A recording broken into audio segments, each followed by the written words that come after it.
গোবর্ধন মিত্র মোর বাল্য সহচর। বিবাহের 2 বছর পর সেদিন তাহার সাথে দেখা হলো হেদোয়ার ধারে। নানাবিধ গল্প হলো। অবশেষে কহিলাম তারে, চা খাবি তো চল। দেখ তো এ আদুলিটা ভালো না চল, এটাই সম্বল। ম্লান হেসে কহিল সে, মেকি কিনা বলিতে পারি না।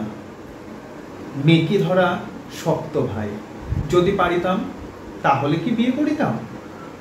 ধরি তার হাত, শুধানু অর্থাৎ এটা কি বলিস? সে কহিল, স্ত্রী মোর বয়স 40। 1909 সনে সে মোর বাবার সনে করেছিল এন্ট্রান্স পাস। বিয়ে করে শেষে দেখি আরে সর্বনাশ। কিছুক্ষণ পরে গবু কহিল আবার, এখন কেবল ভাই সান্ত্বনা আমার, এই দেখ।